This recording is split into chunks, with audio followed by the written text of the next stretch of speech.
while when former President Barack Obama campaigned for Kamala Harris in Detroit with local legend Eminem. But at the very same time, former President Trump was holding a rally in North Carolina, lashing out at Obama, calling him old, elevating the warm words between the two former presidents. I think he's a real jerk. It's Trump versus Obama. We do not need to see what an older, loonier Donald Trump looks like. Two former presidents blasting each other in a nasty tit-for-tat. Obama was in Detroit, introduced by hometown celebrity Eminem, and mocked Trump for making those long, rambling campaign speeches. If your grandpa was acting like this, you'd be worried. You'd call up your sister, your brother, your cousin. Have you noticed Grandpa?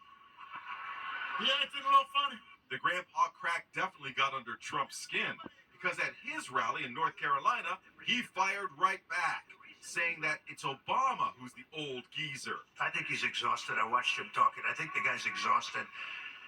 And I never say a guy's looking old, but he's looking a little bit older, isn't he? You know, there's nothing wrong with that. Nothing wrong. And there's major blowback today after Trump's former chief of staff, retired Marine General John Kelly, denounced him as a wannabe dictator. Do you think he's a fascist? Certainly, the former president is in the far-right area. He's certainly an authoritarian, admires people who are dictators. He has said that. So he certainly falls in the general definition of fascist, for sure. In an extraordinary taped interview with the New York Times, Kelly claims that Trump expressed admiration for Hitler. He covers it more than once. But Hitler did some good things, too. A Trump spokesperson says Kelly has beclowned himself. This is absolutely false. President Trump never said this.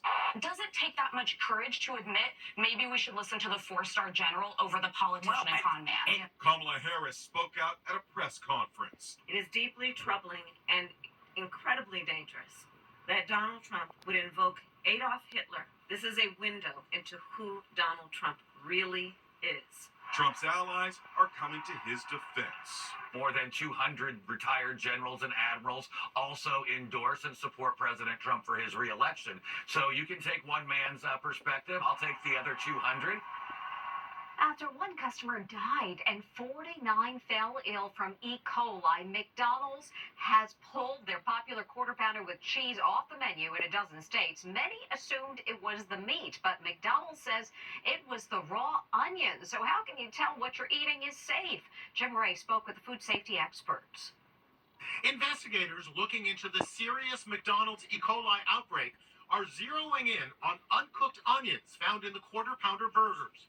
McDonald's is temporarily removing the quarter pounder from restaurants in Colorado, Kansas, Utah, and Wyoming, and also from some restaurants in 8 other states. Attorney Ron Simon represents 12 victims of the E. coli outbreak. The victims that we represent are between 20 and 60 years old and have a range of symptoms, a range of seriousness for their illnesses, again, from being sick for a week or two to still being in hospital. The onions on quarter pounders aren't cooked. McDonald's uses raw onions, slicing them into thin pieces. Food safety expert Donnie Yu. How is it possible for the raw onions on the quarter pounder to become contaminated? We have to understand they're coming from a field. Potentially they get contaminated through water that irrigates the produce. It could be from bird droppings. The contamination can occur during the transport phase. Considering the E. coli outbreak, many fans of McDonald's are today wondering why not cook the onions. Raw onions are crunchier, and then cooked onions have that, different flavor profile. Today, the president of McDonald's is assuring its customers. It's important to note that the majority of states and the majority of menu items are not affected. Experts say, don't panic. Would you feel safe eating a quarter pounder? I would feel safe as long as I know that they've identified the source and it was definitive. McDonald's sells 110,000 quarter pounders a day.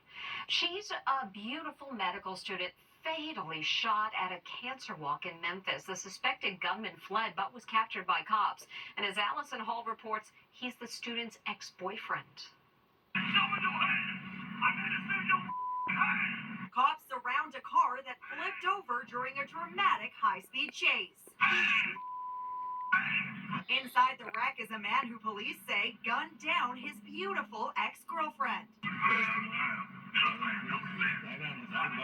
Cops closed in and subdued 26-year-old Jackson Hopper, leading him away in an arm lock. Just minutes earlier, Hopper is accused of shooting his ex, 22-year-old Ellie Young, at this breast cancer walk near Memphis.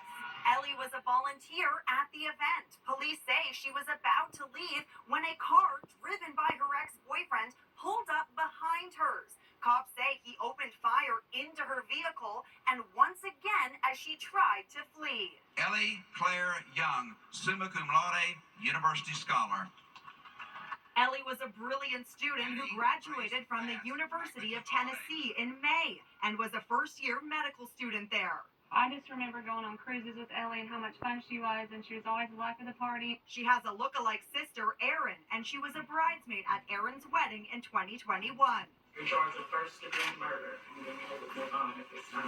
Her ex-boyfriend, who also attended the University of Tennessee, appeared in court with 2 black eyes and other injuries, apparently caused during his arrest. Stop me now! The officers involved in subduing him are under an internal affairs investigation. Stupid people in the world! A somber candlelight vigil was held in Ellie's memory at her high school. Cops say Ellie's killing was the result of a recent breakup. The other day, we showed you video of a car backing into another vehicle in what's believed to be part of an insurance scam. Now, major development as the vehicle seen in reverse has been tracked down, not by the FBI, but by citizen sleuths who were outraged by what they saw. Les Trent explains. It's the video shocking America. Suspected insurance scammers coming to a dead stop on a highway, then slamming in reverse, deliberately causing an accident. Then they emerge from the car, all set to claim whiplash. Now, a major development. Citizen sleuths have gone in search of the car and found it. Here's the car, abandoned in Brooklyn. Its windows broken, and somebody wrote fraud on the front and rats on the back of the car. This woman was driving the car that was targeted. I don't want to encourage violence, but, I do appreciate everyone trying to find this person. The NYPD says they are investigating possible insurance fraud, and they towed the car away this morning. So what's going on here? Is there an insurance fraud ring at work, roaming the highways, picking out unsuspecting drivers, and deliberately crashing into them? It would seem so. I was like, they got me. I'm like, they got me. Alyssa Adonacio believes she was the victim of a similar scam. It happened in August. Her dashcam video shows a Honda cutting in front of her and then slamming on the brakes. These dudes emerge from the car. And look, one guy holds his neck as if he's got whiplash, just like in the other video. Each one got out individually, and, of course, one was holding his neck, and so I knew what was coming. That's not all. In both cases, moments after the initial hit, a mysterious red Kia minivan pulls over. This Kia was behind me the entire time. Again, in both incidents, the suspected scammers took off when they noticed they were being recorded by the dash cam. I'm letting them know, I'm pointing, camera, like, try what you want. You know what I'm saying? But how successful you're going to be is a different story because I have a camera. So, Exhibit A. Now, Exhibit B. The sign may say it all. Fraud. Now the woman fed up with a mob of knuckleheads revving their car engines and doing donuts in a church parking lot. But when she confronted them, she was attacked. Stephen Fabian reports. It's an out-of-control mob surrounding a woman and viciously beating her. She's the blonde, and she's desperately trying to defend herself. The crowd is relentless. The victim says she was on her deck relaxing when she heard tires screeching in a neighborhood parking lot. Cars were doing donuts. She told me she got fed up with the noise and chaos. It sounded like you were at the Indy 500. It was really loud. Constant burning tires, backfiring of cars. Almost sounds like gunshots. She called 911. 911, do you need police, fire, medical? They're tearing it up. Then she says she drove to the parking lot in Omaha, for the purpose of giving police an exact address.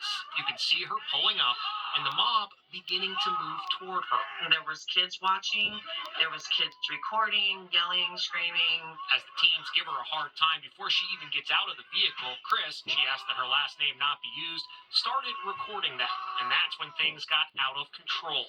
She takes out her phone and calls 911 again, but someone grabs it before she can get through. Hello, this is 911. It felt like more than just girls pulling my hair. I was getting punched and kicked from all sides. They didn't know this, but I have metal in my spine. And I felt that if they got me to the ground, it was over. The video was filmed by someone in the mob who felt sorry for Chris. So far, there are no arrests.